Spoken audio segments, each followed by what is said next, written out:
जय हिंद। नमस्कार। अभय research classes में आप सबका स्वागत है। मैं अभय कुमार आप सबको अभय रिसर्च क्लासेस में स्वागत करता हूं। और आज हम लोग का बहुत ही वीवीआई टॉपिक है जिसका नाम है टेंस। और टेंस किसे कहते हैं बहुत ही इसको हम विस्तार से समझेंगे, क्योंकि ये एग्जाम की दृष्टि से बहुत बार बार पूछे जाने वाले प्रश्नों में से एक है। क्योंकि टेंस से कम 10 या 12 प्रश्न हर एग्जाम में पूछ रहा है। और टेंस जब तक क्लियर नहीं होगा तब तक हमारा कोई भी ग्रामर हो या बुक हो वो क्लियर नहीं हो पाता है। तो सबसे पहले हम लोग समझते हैं कि टेंस किसे कहते हैं। टेंस का इंट्रोडक्शन लेते हैं, उसके प्रकार को समझते हैं, उसके स्ट्रक्चर को समझते हैं और उसके बाद इसकी उपयोगिता को समझते हैं कि टेंस के जो भी प्रेजेंट इंडेफिनिट है, प्रेजेंट कंटीन्यूअस है, इसका उपयोग किन किन सेंटेंसों में किया जाता है, इन सब के बारे में हम लोग चर्चा करेंगे। तो चलिए बिना देर करे हम लोग शुरू करते हैं कि व्हाट इज टेंस। टेंस किसे कहते हैं। प्रश्न दिया है व्हाट इज टेंस। टेंस किसे कहते हैं। अब देखिए, जो टेंस होता है टाइम एंड टेंस, इस चैप्टर का नाम है टाइम एंड टेंस। टाइम का मतलब होता है समय और टेंस का मतलब होता है काल। देखिए एक्चुअली में दोनों का जो अर्थ निकाला जाए ना, दोनों का मतलब एक ही होता है, लेकिन थोड़ा सा सेंस ग्रुप में टेंस और टाइम एक का होता है, अंतर होता है। कारण है कि जो जो टेंस है ना ये ग्रामर के आधार पर चलता है। ये क्या होता है, ये ग्रामेटिकल होता है। ये क्या होता है, ग्रामर के आधार पर चलेगा। और जो टाइम है ना ये सेंस के आधार पर चलता है। ये किसके आधार पे, सेंस के। ठीक है, तो शुरू करते हैं हम लोग बिना देर के कि टेंस किसे कहते हैं। तो टेंस किसे कहते हैं, देखिए दिया है यहाँ पर कि tense is the grammatical category. Tense को किस में रखा गया है, टेंस एक ग्रामेटिकल कैटेगरी में होता है। टेंस का है ग्रामेटिकल कैटेगरी में आता है। That indicates the time of an action, यानी कोई भी एक्शन माने कोई क्रिया। एक्शन में कहता है क्रिया और टाइम का मतलब होता है समय, यानी किस समय कोई क्रिया घटी, किस समय कोई घटना हुआ, इसको यह व्यक्त करता है। किस समय कोई घटना घटा इसको यह व्यक्त करता है। कोई ये इवेंट्स को बताता है, ये स्टेट को बताता है। जैसे में ये क्या होता है, पास्ट में जो घटना हुआ, प्रेजेंट में हुआ, फ्यूचर में हुआ, इन सबको क्या करता है, ये व्यक्त करता है। यानी मोटा मोटी हम लोग कह सकते हैं कि किसी क्रिया को करने में, किसी क्रिया को करने में जो समय लगेगा उसे हम लोग टेंस कहेंगे। क्रिया का मतलब हुआ कि किसी काम को करना ही क्रिया कहता है। किसी काम को करना ही क्या कहलाएगा, क्रिया कहलाएगा। और जैसे में हंसना, खेलना, रोना, पढ़ना, गाना, आना, जाना, सोना, ये सब क्या है, क्रिया है। और आने में, जाने में, पढ़ने में, लिखने में, जो खाने में जो समय लगेगा उसी को हम लोग टेंस कहेंगे। जो भी इस पे क्रिया करने में जो समय लगेगा उसका कहेंगे टेंस में कहेंगे। और ये जो टेंस होते हैं ना ये 3 प्रकार के होते हैं। यानी जो घटनाएं होती है ये 3 प्रकार से हो सकती है। या तो अभी तत्काल में हो सकती है, या तो बीते हुए कल में समय में हो सकता है, या आने वाला कल में हो सकता है। तो जो टेंस होते हैं, टेंस कितने होते हैं, 3 प्रकार होते हैं। तो चलिए शुरू करते हैं कि टेंस होते हैं 3 प्रकार के। देखेंगे देयर आर, क्या होता है, there are three, there are three kinds of tense. There are three kinds of tense. कौन कौन होता है बाबू, पहला होता है प्रेजेंट। प्रेजेंट के मतलब होता है वर्तमान काल। और दूसरा होता है पास्ट। पास्ट माने क्या होता है, पास्ट माने होता है भूतकाल। और तीसरा होता है फ्यूचर टेंस। तीसरा क्या होता है, फ्यूचर टेंस, यानी ये उसका मतलब भविष्य काल। यानी देखिए पहला क्या है, प्रेजेंट टेंस। प्रेजेंट टेंस का मतलब होता है कि जो घटना तत्काल में घट रही हो, या अभी जो भी घटना घट रही है उसको बतलाएगा, उसका कहेंगे प्रेजेंट टेंस। जो समय बीत गया है उसको बतलाएगा, उसके पास्ट कहेंगे। और जो समय आने वाला है उसको कहेंगे भूतकाल। तो टेंस 3 प्रकार होते हैं। टेंस किसे कहते हैं, क्रिया को करने में जो समय लगता है उसे टेंस कहते हैं। क्रिया किसे कहते हैं, किसी काम को करना है क्रिया कहलाता है। ठीक है, जिसे में आने में, जानने में, पढ़ने में, लिखने में जो समय लगेगा उसी को हम लोग क्रिया कहेंगे। ठीक है, और उसी को करने में जो समय लगेगा उसे कहेंगे टेंस। ठीक है, चलिए तो आगे हम लोग आ जाते हैं कि प्रेजेंट। अब होता क्या है कि प्रेजेंट टेंस किसे कहते हैं। पहला क्या हम लोग है, what is present tense. What is present tense. Present tense किसे कहते हैं?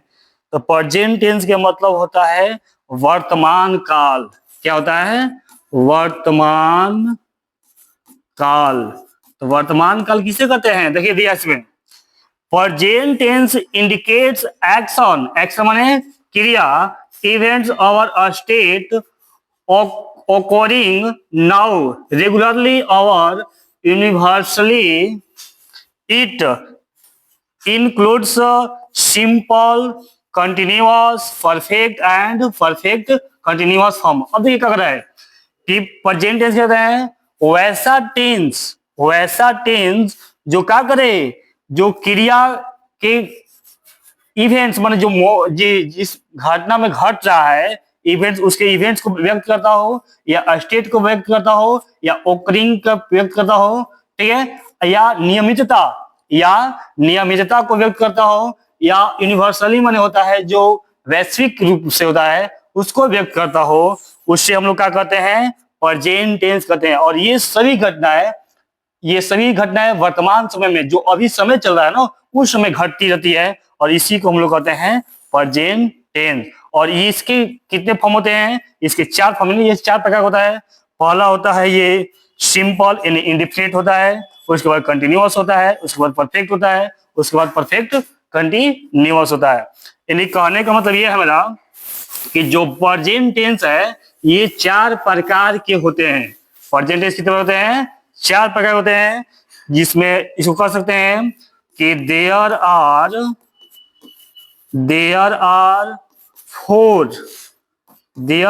Four kinds of present tense. There are 4 kinds of present tense, यानी प्रेजेंट टेंस के 4 प्रकार होते हैं। पहला हम लोग का होता है प्रेजेंट इंडेफिनिट। प्रेजेंट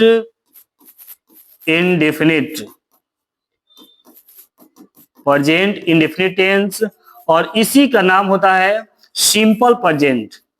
इसी का नाम क्या होता है? सिंपल प्रेजेंट टेंस, ठीक है, सिंपल प्रेजेंट टेंस। दूसरा हम लोग का होता है present continuous. Present continuous tense. और तीसरा होता है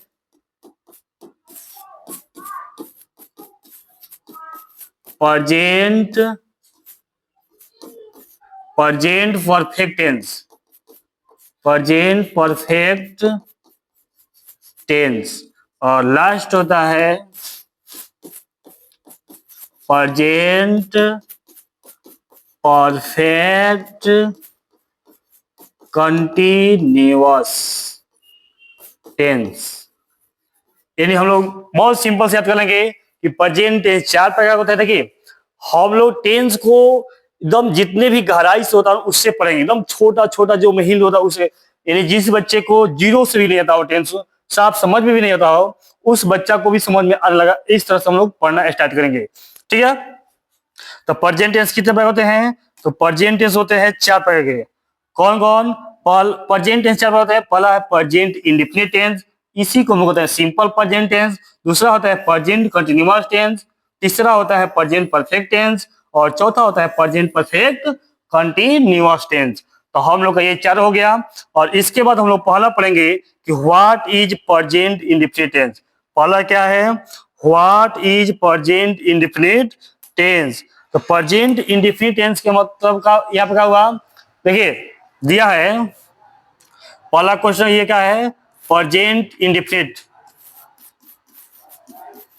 प्रेजेंट इंडेफिनिट टेंस, और इसी को हम लोग कहते हैं सिंपल प्रेजेंट। इसी क्या कहेंगे? Simple present tense. Simple present tense, देखिए इसका डिफिनेशन दिया है कि प्रेजेंट इंडेफिनिट टेंस एक्सप्रेसिव माने व्यक्त करना, जनरल ट्रूथ माने सामान्य सत्य, हैबिट, हैबिट मान जो जिस दिनचर्या होता है, हैबिट, रूटीन, रूटीन माने नियमितता, और रिपीटेड, रिपीटेड माने लगातार होने वाली, एक्शन, रिपीटेड एक्शन माने लगातार होने वाली घटना, using the base verb with S या V S for third person singular. देखिए इसमें क्या होता है, वैसा टेंस, वैसा प्रेजेंट टेंस जिसमें, वैसा प्रेजेंट टेंस जिसमें सामान्य सत्य, हैबिट, रूटीन्स और रिपीटेड एक्शन को व्यक्त किया जाता हो, रिपीटेड एक्शन को व्यक्त किया जाता हो, उसे कहेंगे प्रेजेंट इंडेफिनिट टेंस। और कह रहा है इसमें उपयोग किया जाता है किसका, इसमें जो वर्ब का जो होता है, जो फर्स्ट थर्ड पर्सन के जो सिंगुलर होते हैं उसमें एस या एस का प्रयोग किया जाता है, यानी भी फाइव का प्रयोग किया जाता है। तो जैसे में समझते हैं, जैसे में यदि कहेंगे कि वह पटना जाता है, वह पटना जाता है। अब देखिए ध्यान से, यदि हम करें कि वह पटना जाता है, इससे क्या बात होता है, इससे ये बोल रहा है ना कि वह पटना जा रहा है, इसमें क्या है, वो रेगुलर जा रहा है, क्या होता है, यानी रिपीटेड एक्शन ले रहा है ना, रेगुलर जा रहा है या एक रूटीन है। यानी प्रेजेंट इंडेफिनिट टेंस क्या होता है, ये सामान्य सत्य को व्यक्त करता है, किसी के हैबिट को व्यक्त करेगा या रूटीन्स को व्यक्त करेगा या रिपीटेड एक्शन को व्यक्त करता है। इसे हम लोग कहते हैं प्रेजेंट इंडेफिनिट टेंस। ठीक है, अब क्या कर रहा है प्रेजेंट इंडेफिनिट टेंस, और समझते हैं कि इसमें जो भी होता है प्रेजेंट इंडेफिनिट के, देखिए अब हम लोग आज तो बोर्ड बदल देते हैं, इसके फैक्ट को देखते हैं, इंपॉर्टेंट फैक्ट जो आते हैं उसको लोग चेक कर रहे हैं ना। तो हम लोग फाइल, चलिए अब यहां से हम लोग यदि करेंगे टेंस, हम लोग पढ़ना है प्रेजेंट इंडेफिनिट। क्या पढ़ना है, present indefinite, present indefinite tense. देखिए इसके इंपॉर्टेंट फैक्ट देखते हैं। इंपॉर्टेंट फैक्ट, इंपॉर्टेंट फैक्ट के मतलब होता है महत्वपूर्ण, महत्वपूर्ण तथ्य। चलिए ये क्या होता है, और देखिए इसमें एक नंबर देते हैं, प्रेजेंट इंडेफिनिट टेंस का जो हेल्पिंग देखेंगे कि इसका हेल्पिंग वर्ब, इसका हेल्पिंग वर्ब, हेल्पिंग वर्ब का मतलब होता है सहायक क्रिया। क्या होता है, सहायक क्रिया। इसका हेल्पिंग वर्ब क्या होता है, डू एंड डज होता है। इसका helping verb do and does, do and does होता है। ठीक है, तो पहला फैक्ट क्या हुआ कि प्रेजेंट इंडेफिनिट का helping verb do and does होता है, जिसमें, जिसमें डू, देखिए डू के साथ किसका प्रयोग होगा, डू के साथ होगा आई, वी, यू, दे, प्लुरल, जो भी प्लुरल नाउन होंगे उसको साथ ना, प्लुरल नाउन। ठीक है, और डज का प्रयोग कहाँ होगा, डज का होगा ही, सी, इट, नेम के साथ, जितना भी नाम आएगा उसके साथ डज का प्रयोग करेंगे। ठीक है, तो पहला हम लोग पढ़े हैं कि प्रेजेंट इंडेफिनिट टेंस का जो हेल्प होता है डू डज होता है, जिसमें डू का प्रयोग आई, वी, यू, दे प्लुरल के साथ, और डज का प्रयोग ही, सी, इट, नेम के साथ किया जाता है। चलिए अगला हम लोग का आ रहा है नोट, यहाँ पर नोट आएगा, नोट कर रहा है ना कि डू डज का प्रयोग अफर्मेटिव सेंटेंस में नहीं किया जाता है। देखिए जो लिखे नोट, डू डज का प्रयोग अफर्मेटिव सेंटेंस, अफर्मेटिव सेंटेंस के मतलब होता है सकारात्मक वाक्य, अफर्मेटिव सेंटेंस का मतलब होता है सकारात्मक वाक्य में नहीं किया जाता है, नहीं किया जाता है। जैसे होता है, जैसे में यदि कहेंगे कि वह साइकिल से विद्यालय, वह साइकिल से विद्यालय जाती है। अब ये क्या हो, ये अफर्मेटिव सेंटेंस है, क्योंकि जब किसी तथ्य या दावे को दृढ़तापूर्वक स्वीकार जाता है उसे कहते हैं अफर्मेटिव सेंटेंस। तो ये कैसे बनेगा, ये लड़की है तो क्या हो जाएगा इसका she, she goes, she goes to school, she goes to school by cycle, by cycle. अब देखिए अभी तो हम लोग पढ़े कि प्रेजेंट इंडेफिनिट टेंस में जो भी प्रेजेंट इंडेफिनिट टेंस होता है उसमें क्या होता है, उसमें तो डू डज का प्रयोग होता है इसका हेल्पिंग वर्ब, लेकिन यहाँ कहीं भी हमें डू डज नजर आ रहा है नहीं ना। तो यहाँ पर नोट क्या करा है कि अफर्मेटिव सेंटेंस में डू डज का प्रयोग नहीं किया जाता है, और यहाँ भी डू डज का प्रयोग नहीं हुआ है क्योंकि ये अफर्मेटिव सेंटेंस है। ठीक है, अब अगला क्या करा इसमें, आगे इसको हम लोग देखिए, अब फैक्ट 2 नंबर, फैक्ट करते हैं हम लोग 2 पर। तो फैक्ट 2 क्या कर रहा है, ये कह रहा है कि इसमें V1 तथा V5 का प्रयोग किया जाता है, यानी जो प्रेजेंट इंडिफिनिट टेंस होता है ना, इसमें V1 तथा V5 का प्रयोग किया जाता है। ठीक है, जहां जहां V1 का प्रयोग, किसके साथ होगा, सिमोई होगा। आई माने मैं होता है, वी माने हम लोग होता है, यू माने तुम या तुम लोग होता है, और दे एवं प्लुरल नाउन के साथ। ठीक है, तथा V5 का प्रयोग किसके साथ होगा, ही के साथ होगा, सी के साथ होगा, ईट के साथ होगा, नेम के साथ होगा। ठीक है, अब समझते हैं कि यहाँ भी एक नोट दिया है, यहाँ भी क्या है कि यह नोट दिया, उसमें भी नोट आता है, इसमें भी। अब यहाँ पे करा है ना कि जो V1 है, जो V5 है, इसका प्रयोग तो किया जाए, लेकिन क्वेश्चन में क्या करा है कि जब कभी किसी भी सेंटेंस में डू डज का प्रयोग हो, यानी प्रेजेंट इंडिफिनिट को व्यक्त करने के लिए डू डज का प्रयोग हो, तो उसमें कभी भी V5 का प्रयोग नहीं किया जाए, केवल V1 का प्रयोग किया जाए। क्या कहेगा, लिखेंगे किसी सेंटेंस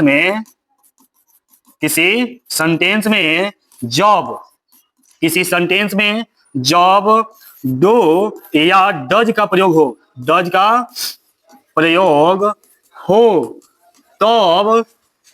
तब केवल मात्र V1 का प्रयोग किया जाता है, केवल मात्र V1 का प्रयोग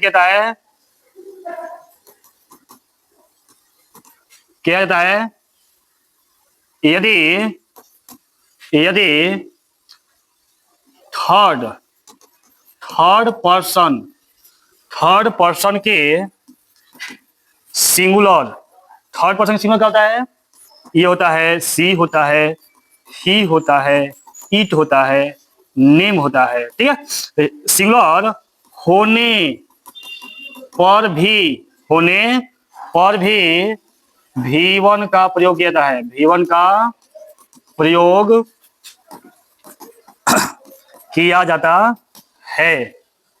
जैसे मैं यहाँ पे एग्जांपल दे देते हैं, जैसे में हो जाएगा कि राम बस से विद्यालय नहीं जाता है, अब देखिए यहां बनाएंगे राम और इसके साथ लगाएंगे does, Ram does not go, तो क्या गया, V1 आ गया ना, जबकि नेम के साथ V5 का प्रयोग होता है, लेकिन इसके पहले क्या हुआ है, डज का प्रयोग हो गया।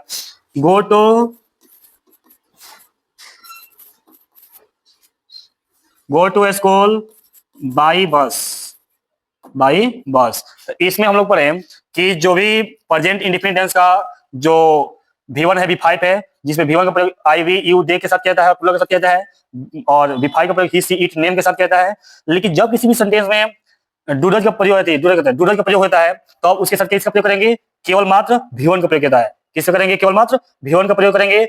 यदि थर्ड पर्सन के सिंगुलर है, यानी ही सी इट नेम रहने के बावजूद भी V1 का प्रयोग होगा, इसमें हम लोग पढ़े। ठीक है, चलिए आगे हम लोग नेक्स्ट में जाएंगे कि कहाँ है वो?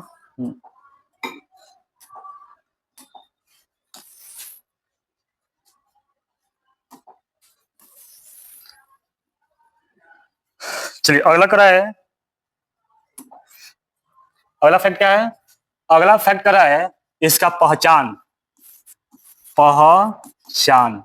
यानी होता है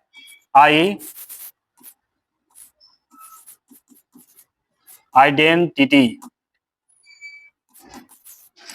पहचान क्या होता है, और एक्चुअली में हम लोग यही पढ़ लेते हैं कि प्रेजेंट इंडेफिनिट टेंस किसे कहते हैं, जिस किसी वाक्य के अंत में ता है, ती है, ते है इत्यादि तो प्रेजेंट इंडेफिनिट कहते हैं। लेकिन ये इसका पहचान है, ये क्या इसका पहचान है। एक्चुअली में क्या होता है प्रेजेंट इंडेफिनिट में, प्रेजेंट इंडेफिनिट में किसी सामान्य सत्य को व्यक्त किया जाता है, या किसी रेगुलरिटी को व्यक्त किया जाता है, या किसी हैबिट को व्यक्त किया जाता है, या कोई भी एक्शन जो क्रिया है रिपीटेड हो रहा है उसको व्यक्त किया जाता है। इसको कहते हैं हम लोग प्रेजेंट इंडेफिनिट, ठीक है। और इसका जो पहचान होता है ना, क्या होता है, जब किसी भी हिंदी वाक्य के अंत में कहा जाएगा ता है, क्या जाए, ता है, ती है एवं ते है, और क्या जाए, ते है, ये तीनों रहेगा ना, तो हम लोग क्या समझेंगे कि ये क्या है, प्रेजेंट इंडेफिनिट टेंस में है, ठीक है। तो पहचान क्या आएगा, जब हिंदी वाक्य के अंत में कहा जाए ता है, ती है, ते है, ठीक है। और क्या आ सकता है प्रेजेंट इंडेफिनिट में, और आ सकता है या तो डू आता है या तो डज आता है, किसके रूप में, हेल्पिंग वर्ब के रूप में। और जो वर्ब होता है, वर्ब में या तो V1 का प्रयोग किया जाता है या तो V5 का प्रयोग किया जाता है। इस तरह से हम लोग पहचान सकते हैं कि प्रेजेंट इंडेफिनिट टेंस किसे कहते हैं, ठीक है। हमने कौन सा प्रेजेंट इंडेफिनिट टेंस है या नहीं, पहले हम लोग पहचानना ही जरूरी है ना कि प्रेजेंट टेंस आखिर ये है या नहीं, इसमें वो रूल लागू होगा नहीं लागू होगा, ठीक है। तो प्रेजेंट टेंस किसे कहते हैं हम लोग पढ़े कि प्रेजेंट टेंस का ये जो पहचान है, ठीक है। चलिए इसको हटा लेते हैं। अब हम लोग पढ़ना है अगला जो स्ट्रक्चर है, अगला हम लोग आ जाएंगे स्ट्रक्चर पे, ठीक है। ये फैक्ट नंबर हम लोग का 3 आएगा ना, ठीक है। ये क्या कहता है, स्ट्रक्चर। स्ट्रक्चर के मतलब होता है बनावट, क्या होता है, बनावट। ये जो सेंटेंसेज होते हैं उनके बनावट के बारे में हम लोग चर्चा करते हैं, ठीक है। बहुत आसानी से जल्दी पहला हम लोग का दिया है जो ए नंबर होगा वो होगा अफर्मेटिव सेंटेंस। कौन होगा, affirmative, affirmative sentence, affirmative sentence. अब देखिए अफर्मेटिव सेंटेंस के पीछे भी हम बोले थे कि वैसा अफर्मेटिव सेंटेंस क्या है वो, देखिए ये अफर्मेटिव जो सेंटेंस है ना, ये असर्टिव सेंटेंस का प्रकार होता है। जैसे पीछे हम लोग सेंटेंस में पढ़ेंगे, ये पढ़े भी होंगे कि जो असर्टिव होता है, असर्टिव, असर्टिव के मतलब होता है कथनात्मक। ये 2 प्रकार के होते हैं, पहला होता है अफर्मेटिव और दूसरा होता है निगेटिव, दूसरा क्या होता है, निगेटिव, ठीक है। अफर्मेटिव में सकारात्मक वाक्य, निगेटिव में नकारात्मक वाक्य, और इसका मतलब होता है कथनात्मक।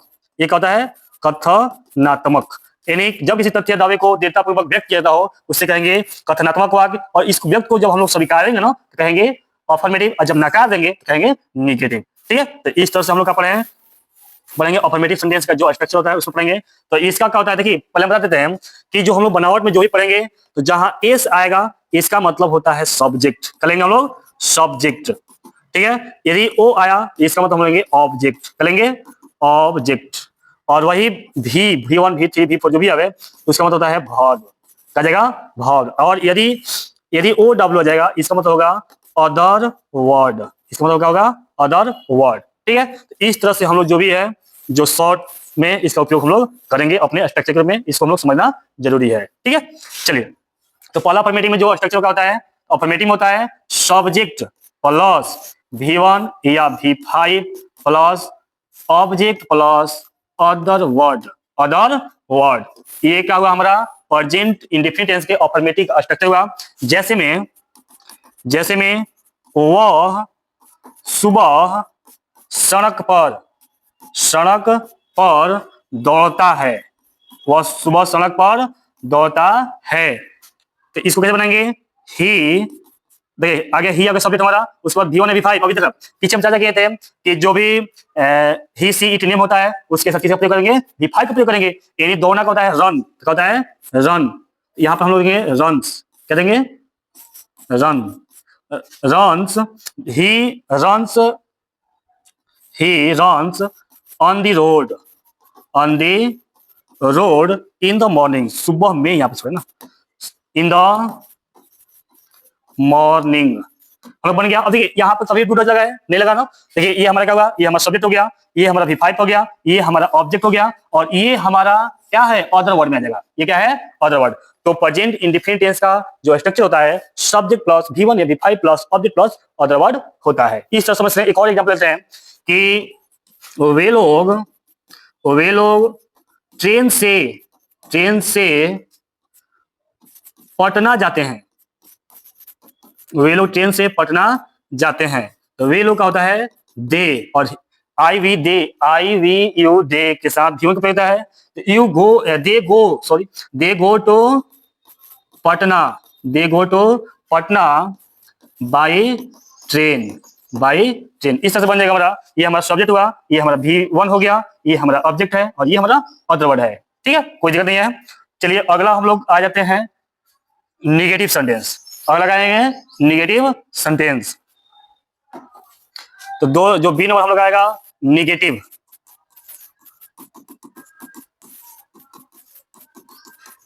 Negative sentence. देखिए निगेटिव सेंटेंस में कहता है, अभी हम किसी चर्चा किए कि अफर्मेटिव सेंटेंस में जो डू डज का है प्रयोग नहीं होता है, लेकिन निगेटिव तो होता है ना, निगेटिव में होता है, इंट्रोगेटिव में होता है, और जो क्वेश्चन टैग बनता है उसमें होता है। ठीक है, और जो जोरदार बनता है उसमें भी किया जाता है। तो इसमें क्या होता है, इसका स्ट्रक्चर हो जाएगा सब्जेक्ट प्लस डो या does plus not plus V1 plus object plus other word. आया ना V1? अभी पीछे हम नोट में ही चर्चा किए थे कि जब किसी सेंटेंस में डू डज का प्रयोग हो जाता है तब तो उसके साथ V1 का प्रयोग किया जाता है। ठीक है, जैसे में हम लोग ले सकते हैं, जैसे में क्या हो जाएगा, महेश महेश सुबह में महेश सुबह में चाय नहीं पीता है, नहीं पीता है। निगेटिव है ना, यहाँ पे क्या हो जाएगा, Mahesh Mahesh does not, does not. देखिए यहाँ पर क्या गया, सब्जेक्ट हमारा गया, ये हमारा डज नॉट आ गया। ठीक है, उसके बाद V1 यहाँ पीना है, लेकिन यहाँ पर पीना के लिए हम ड्रिंक को टिक करेंगे ना, क्योंकि ये चाय को पिया नहीं जाता है, लिया जाता है ना। Take tea, take tea in the morning, in the morning. ठीक है, तो Mahesh does not take tea in the morning. अब क्या हुआ, इसमें नाम है, अब फिर भी हम लोग टेक का प्रयोग किए हैं, क्योंकि पीछे में चर्चा कर चुके हैं कि जो भी किसी भी सेंटेंस में जो डू डज का प्रयोग होता है उसमें V1 का प्रयोग किया जाता है। ठीक है, चाहे वो थर्ड पर्सन के जो third person singular he see it name आए तो अब भी क्या करेंगे, V1 का प्रयोग करेंगे। एक और एग्जांपल देखते हैं, जैसे हो जाएगा कि हम लोग पटना में नहीं रहते हैं, हम लोग पटना में नहीं रहते हैं। तो हम लोग कहता है we do not live, we do not live in the Patna, in the Patna. तो देखिए यहाँ भी वी के साथ डू का प्रयोग होता है, पीछे हम कुछ कर किए हैं कि आई वी यू दे के साथ डू का प्रयोग होता है और ही सी इट नेम के साथ डज का प्रयोग होता है, और यहाँ भी हम लोग V1 का प्रयोग किया। ठीक है, जिसमें हमारा है सब्जेक्ट प्लस डू या does plus not plus V1 plus object plus other word. इस तरह से हम लोग नेगेटिव सेंटेंस को भी पढ़ लिए, और आगे हम लोग पढ़ेंगे इंट्रोगेटिव सेंटेंस। आगे क्या पढ़ेंगे, इंट्रोगेटिव सेंटेंस।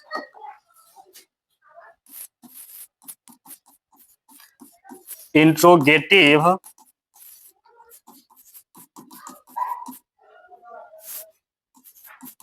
इंट्रोगेटिव सेंटेंस मतलब होता है प्रश्नात्मक वाक्य, और प्रश्नात्मक वाक्य किसे कहते हैं, वैसे सेंटेंस जो इससे प्रश्न करने या होने का बोध होता है उसे इंट्रोगेटिव सेंटेंस कहते हैं। और इंट्रोगेटिव सेंटेंस भी दो प्रकार से बनते हैं। पहला होता है हेल्पिंग वर्ब, पहला क्या होता है, हेल्पिंग वर्ब को बाहर अगर, और दूसरा बनता है क्वेश्चन वर्ड से। किससे बनता है, क्वेश्चन वर्ड से बनता है। ठीक है, तो चलिए हम लोग पढ़ते हैं इंट्रोगेटिव सेंटेंस का स्ट्रक्चर लिखते हैं।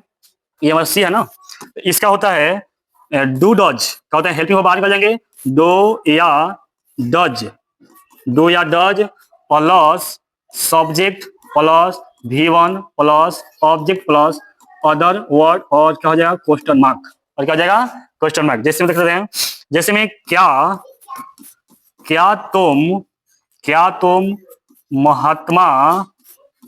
तुम महात्मा गांधी के बारे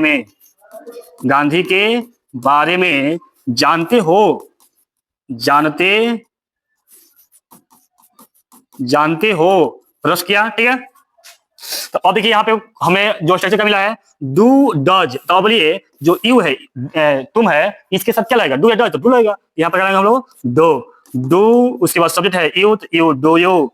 अब V1 है, V1 मतलब भर, इन्हें कहा इसमें जानना, डू यू नो, क्या होगा, do you know about, do you know about Mahatma Gandhi,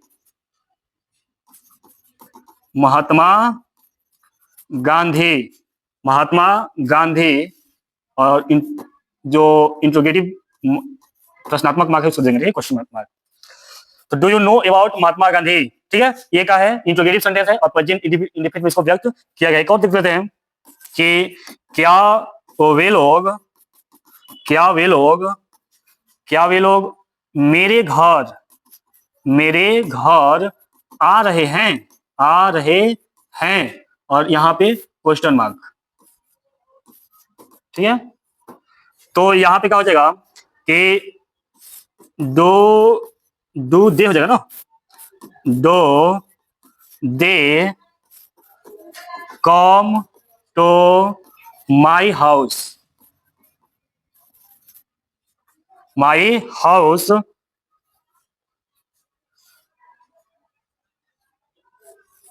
question mark no, do they come to my house, क्या वे लोग मेरे घर आ रहे हैं। ठीक है, अगला हम लोग का आएगा interrogative and negative. Interrogative and negative का होता है कि जिसमें प्रश्न भी किया जाता हो और को निगेटिव सेंस हो ना, प्रश्न भी किया जाएगा, निगेटिव सेंस भी रहेगा, उससे हम लोग कहेंगे निगेटिव एंड इंट्रोगेटिव। ठीक है, तो इस जो डी नंबर हम लोग का है इंट्रोगेटिव एंड निगेटिव। पहला इसमें होता है स्ट्रक्चर, का होता है इसका बनावट, ये होता है डो या does plus subject plus not plus V1 plus object plus other word और क्वेश्चन मार्क। ठीक है, जैसे में क्या तुम मेरे बारे में नहीं जानते हो, ये कैसा सेंटेंस है, इंट्रोगेटिव भी है और निगेटिव है। और यहाँ इसके लिए अंत में क्या गया है, ते है, तो पीछे में चलते ना, जब किसी भी हिंदी वाक्य के अंत में ते है, ता है, ती है आएगा, उसका कहेंगे प्रेजेंट इंडिफिनिट कहेंगे, और इसमें हम लोग प्रेजेंट इंडिफिनिट की जो भी रूल होगा उसको लागू करेंगे। ठीक है, तो इसको बनाएंगे, यहाँ पे यू है, यू के साथ रहता है दो, करेंगे यहाँ पर डो यो नॉट, डो यो देखें यहाँ पर क्या है, ये हमारा हेल्पिंग वर्ब लग गया, सब्जेक्ट लग गया, उसके बाद नॉट V1 क्या है, जानना है, तो know, do you know about मतलब के बारे में, अबाउट मी क्वेश्चन मार्क, क्या तुम मेरे बारे में नहीं जानते हो। तो इस तरह से हम लोग प्रेजेंट इंडेफिनिट टेंस के जो भी प्रेजेंट इंडेफिनिट टेंस का जो भी नियम था, फैक्ट था, उसको हम लोग चेक किए। अब हम लोग आगे क्लास में पढ़ेंगे इसकी उपयोगिता, इसका उपयोगिता कहाँ कहाँ कहता है। देखिए अभी तो हम लोग ने क्या पढ़ा,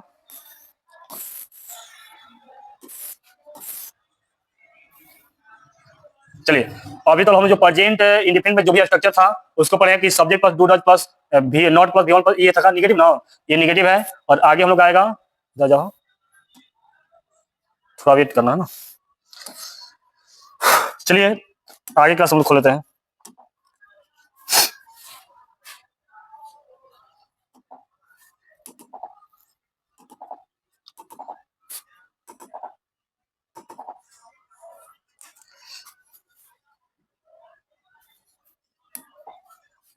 चलिए तो ये क्या है हम लोग का, ये उपयोगिता में हम लोग आएंगे। अब उपयोगिता कहां से दिया है देख लेते हैं। चलिए सिंपल प्रेजेंट टेंस का उपयोगिता, तो चलिए चर्चा हम लोग करते हैं कि इसका उपयोग कहाँ कहाँ किया है। और ये बहुत ही इंपॉर्टेंट है, क्योंकि जब तक हम जानेंगे ही नहीं कि इसका उपयोग करना क्या है तो हम लोग पढ़ के क्या करेंगे। ठीक है, यदि हम जान जाए कि आपको हथियार मिल जाएगा और इसका इस्तेमाल कहाँ करना है यही जानकारी न रहेगा तो हथियार लेने से कोई फायदा नहीं है। तो चलिए हम लोग समझते हैं कि प्रेजेंट इंडेफिनिट टेंस का उपयोग हम लोग कहाँ कहाँ और कैसे कैसे सेंटेंसों में करते हैं। तो सिंपल प्रेजेंट टेंस होता है प्रेजेंट इंडेफिनिट। ठीक है, कहाँ करेंगे, तो जो यूनिवर्सल ट्रुथ है, जो वैश्विक सत्य है, जो सिद्धांत है, प्रिंसिपल है और अस्थायी कार्य व्यापार है, परमानेंट जो एक्टिविटी है इत्यादि को बोध कराने के लिए प्रेजेंट इंडेफिनिट टेंस का प्रयोग किया जाता है। यानी जो यूनिवर्सल ट्रुथ हो जाओ, या कोई प्रिंसिपल सिद्धांत हो जाए, या कोई अस्थायी कार्य व्यापार हो जाए, या परमानेंट एक्टिविटी ना, इत्यादि को व्यक्त करने के लिए किसका प्रयोग किया जाता है, सिंपल प्रेजेंट टेंस का प्रयोग किया जाता है। जैसे में दिया है the sun rises in the east, the sun rises in the east मतलब कि सूरज पूरब में उगता है। तो सूरज जब पूरब में उगता है तो इससे क्या है, ये एक वैश्विक सत्य है कि हाँ सूरज पूरब में उगता है। कहीं भी जाइएगा पूरा पृथ्वी पे तो सूरज पूरब में ही उगेगा, ये एक वैश्विक सत्य है। ठीक है। तो वैश्विक सत्य को व्यक्त करने के लिए या किसी प्रिंसिपल को व्यक्त करने के लिए या किसी अस्थायी कार्य व्यापार को व्यक्त करने के लिए, ठीक है, किसका प्रयोग करेंगे? प्रेजेंट इंडिफिनिट कहने सिंपल प्रेजेंट का प्रयोग किया जाता है। दूसरा दिया है दी अर्थ मूव्स अराउंड दी सन, पृथ्वी सूर्य की परिक्रमा करती है, पृथ्वी सूर्य के चक्कर लगाती है ना, ये क्या है? ये भी एक तथ्य है, फैक्ट है ना, यूनिवर्सल ट्रुथ है। अगला यदि मैन इज मोर्टल, मोर्टल माने होता है मरणशील, क्या होता है? मरणशील, यानी जो मनुष्य है ये क्या है? मरणशील है, ये सत्य है। ये मनुष्य क्या होता है? मरणशील है, यानी जो भी जन्म लिया है उसको तो जाना ही है ना। चलिए अगला दिया है a mother loves her children, एक माँ अपने बच्चे से प्रेम करती है, ये भी सत्य है कि एक माँ है अपने बच्चे से क्या करती है? प्रेम करती है। अगला है water boils at 100 degree Celsius, जो पानी का है 100 डिग्री सेल्सियस पर उबलता है, ये क्या है? ये एक सिद्धांत है कि जो पानी है ना, पानी का उबाल है ना, ये 100 डिग्री सेल्सियस पर क्या होगा? उबलेगा, ये एक प्रिंसिपल है ना। अगला दिया है कि ऑयल फ्लड्स ऑन वाटर, जो तेल है पानी पर तैरता है, तेल क्या है? पानी पर तैरता है, ये सब सत्य है, यूनिवर्सल ट्रुथ समझा जाएगा। या हनी इज स्वीट, जो हनी क्या होता है? मीठा होता है, ये भी फैक्ट में आ जाएगा। और 2 and 2 is 4, 2 और 2 क्या होते हैं? 4 होते हैं, ये सब के सब क्या है? ये सब के सब प्रेजेंट इंडिफिनिट टेंस का प्रयोग किया गया है। नेक्स्ट प्रयोग में दिया है कि नियमितता, किसका लिए? नियमितता मतलब रेगुलर, किसी भी काम को रेगुलर जो हो रहा है, नियमित हो रहा है। अभ्यास संगत, अभ्यासगत जिसको हम लोग लगातार अभ्यास कर रहे हैं, इससे हम लोग वह पटना जाता है, ये क्या है? ये नियमित है। वह खाना खाता है, ये क्या है? नियमित है। या अभ्यासगत, जिसमें वह दौड़ता है, वह तैयारी करता है, वह पढ़ता है, ये क्या कर रहा है? अभ्यासगत कर रहा है, ठीक है, ये क्या हो गया? इसका हैबिचुअल हो गया। या बार बार होने वाले, जो रिपीटेड हो रहा है बार बार। या सामान्य, जो कार्य व्यापार है, सामान्य कार्य व्यापार की अभिव्यक्ति के लिए इस टेंस का प्रयोग किया जाता है। जैसे दिया है I get of every day at 5 o'clock, मैं प्रत्येक दिन सुबह 5 बजे उठता हूँ, मैं प्रत्येक दिन 5 बजे उठता हूँ। ये क्या है मेरा? ये एक तरह का मेरी रेगुलरिटी है, यानी नियमितता है, ठीक है। अगला दिया है कि she goes to the cinema every Sunday, वह प्रत्येक शनिवार को सिनेमा जाती है। अगला दिया है आई नेवर टेल ए लाई, मैं कभी झूठ नहीं बोलता हूँ। अगला दिया है कि सी ऑलवेज हेल्प मी, वह मेरी हमेशा सहायता करती है, वह क्या है? मेरी हमेशा सहायता करती है, ये क्या हो रहा है? रिपीटेड हो रहा है ना, कि हमेशा क्या करे? मेरी सहायता करती है। अगला दिया है he goes to school every day, वह प्रत्येक दिन क्या होता है? विद्यालय जाता है, यहाँ पर नियमितता को व्यक्त करता है। अगला दिया है कि I take tea without sugar, मैं बिना चीनी वाला का चाय को पीता हूँ या लेता हूँ।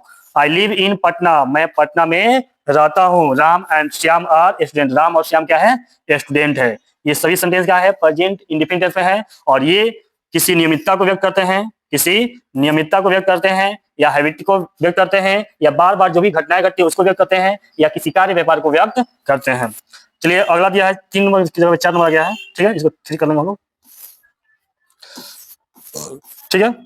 अगला दिया ह्यूमन फीलिंग, जो मानव का जो अनुभव करने वाला चीज है। इमोशन माने होता है, इमोशनल होता है ना, कि जो अंदर से किसी को इमोटिव करना, मतलब कि भावनात्मक, ठीक है, भावना, इमोशन माने होता है भावना, और फीलिंग माने जो अनुभव होता है। अब मेंटल एक्टिविटी, जो मानसिक प्रतिक्रियाएं हैं, मेंटल एक्टिविटी को व्यक्त करने के लिए इस टेंस का प्रयोग किया जाता है। जैसे में दिया है वी लव आवर कंट्री, मैं अपने देश, हम लोग हमारे देश से क्या करते हैं? प्रेम करते हैं। वी बिलीव इन गॉड, हम लोग भगवान पर विश्वास करते हैं, ये हम लोग का सबका मेंटल एक्टिविटी है, ठीक है, और इमोशन है।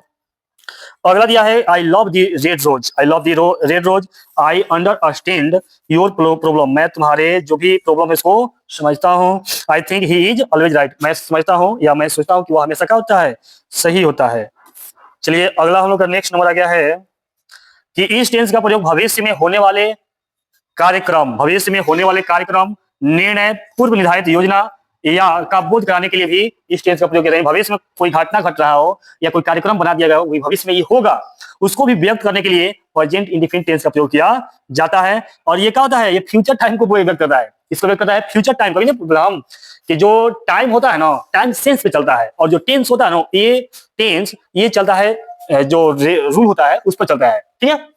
तो वही क्या कर रहा है कि ये क्या करता है? फ्यूचर टाइम को व्यक्त करता है। एग्जाम्पल देख लीजिए, जैसे दिया the chief minister comes here, the chief minister comes here tomorrow. अब देखिए इसमें क्या है, कहीं भी हमें फ्यूचर टेंस नजर आ रहा है नहीं नो, जब इसका अर्थ कर रहे हैं कि मुख्यमंत्री कल यहाँ आएंगे, ये क्या हो गया, ये क्या हो गया, ये फ्यूचर टेंस हो गया। तो यानी जो भी भविष्य में जो भी घटनाएं घटेगी, कोई कार्यक्रम आयोजित किया गया है या पूर्व निर्धारित कोई भी योजना है, उसको भी व्यक्त करने के लिए प्रेजेंट इंडेफिनिट का ही सहारा लिया जाता है। अगला दिया है he leaves for London next Sunday, वह अगले रविवार को लंदन रवाना होगा, अगले रविवार को होगा। लेकिन इसको व्यक्त किया किसमें किया है, प्रेजेंट में, इन फ्यूचर के चीज को हम लोग व्यक्त कर रहे हैं प्रेजेंट में। दी प्लेन टेक ऑफ 10 AM, यानी विमान 10 बजे का होगा, उड़ेगा।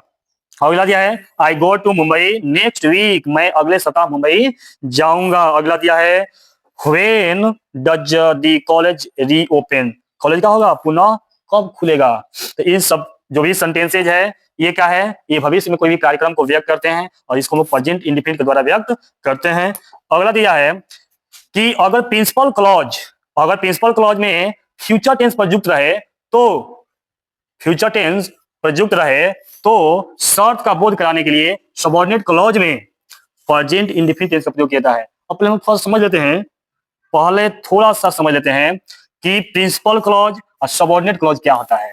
ठीक है, प्रिंसिपल क्लॉज को ही हम लोग कहते हैं मेन क्लॉज, क्या कहेंगे, मेन क्लॉज। ठीक है, और सबऑर्डिनेट क्लॉज को कहते हैं, ये होता है डिपेंडेंट, ये कहता है सबऑर्डिनेट, ये चाहिए, इसको कहते हैं कोऑर्डिनेट। ठीक है, सो प्रिंसिपल या मेन क्लॉज होता है, क्लॉज का मतलब होता है वाक्यांश, क्लॉज का मतलब होता है वाक्यांश, यानी वाक्य का टुकड़ा, वाक्य का भाग।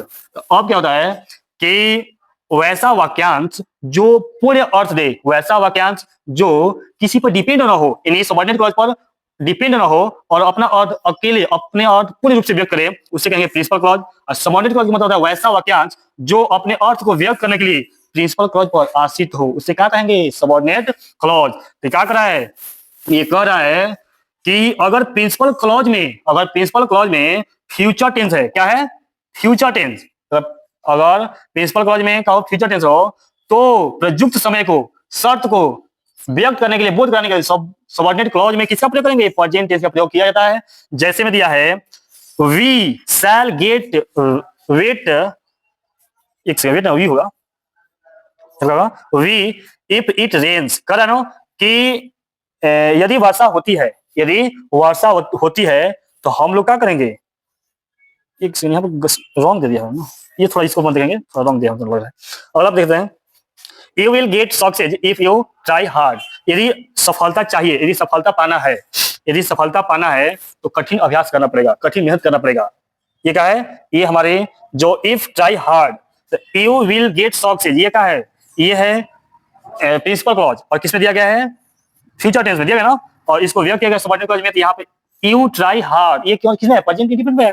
ठीक है, अगला दिया है कि आई शैल टीच हिम क्या है, ये प्रेजेंट फ्यूचर टेंस है, और यहाँ पे जो इफ का है, इफ कंजक्शन है, ही कम्स क्या है, ही कम्स प्रेजेंट इंडेफिनिट है। यानी अभी बोला ना कि जो भी प्रिंसिपल क्लॉज होते हैं यदि वो फ्यूचर टेंस में हो तो उनकी जो शर्त को व्यक्त करने के लिए प्रेजेंट इंडेफिनिट का प्रयोग किया जाता है। ठीक है, सेम दिया है यही कि I shall wait till you finish your lunch, यानी मैं आपका इंतजार करूं, तब तक करूंगा जब आप लंच पूरा नहीं कर लेते ना। और we shall start as soon as we are ready. ठीक है, मैं जब आई शैल स्टार्ट एज सून, मैं जैसे ही उसको शीघ्र से ही क्या करूंगा, ये वी आर रेडी, वो जैसे ही तैयार हो जाते हैं मैं क्या करूंगा, मैं शुरू हो जाऊंगा। ठीक है, मैं कार्य को शुरू कर दूंगा।